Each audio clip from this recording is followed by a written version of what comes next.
Последните одлуки на Европската Унија за Македонија и за Албанија го поткопуваат кредибилитетот на Унијата, а тоа испраќа погрешен сигнал со што се јакнат перцепциите во Западен Балкан дека ЕУ го напушта регионот, изјави денеска помошникот државен секретар на САД за Европа Филип Рикер.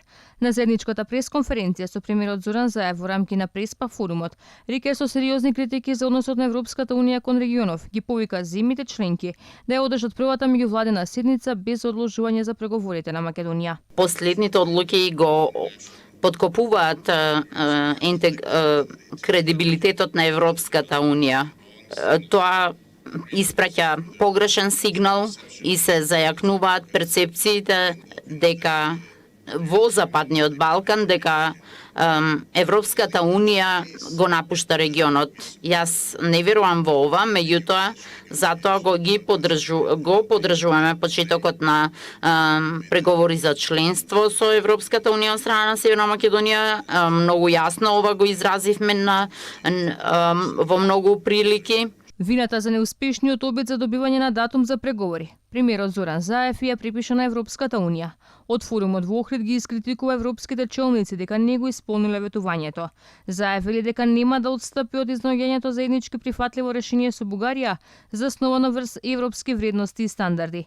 Побара на следниот состанок на јасен да испорачаат датум за преговори. Отварањето на пристапните преговори за членство во Европската Унија останува наш највисок стратешки приоритет и ја користам оваа прилика уште еднаш да го потенцирам она што верувам е јасно и за Брисел, дека билатералните прашања немаат место на преговарачката рамка, став за кој недвосмислено се согласивме со помошникот државен секретар Филип Рикер.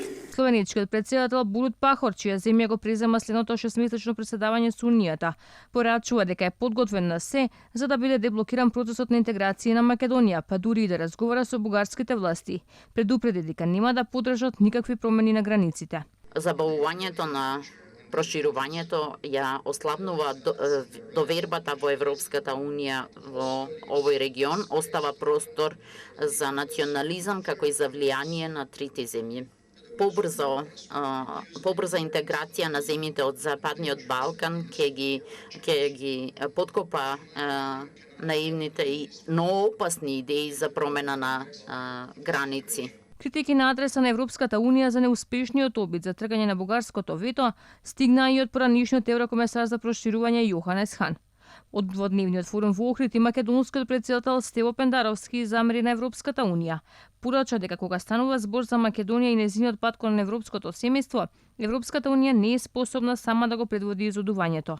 Неговиот заклучок е дека Западен Балкан, особено во изминатата деценија, заостанува зад Европската Унија повеќе отколку во 2000-та година. Инаку, високи регионални и европски државници и представници од САД 2 дена во Охрид разговараа за состојбата во која што се наоѓаат земјите од Западен Балкан, но и перспективите за подобра соработка.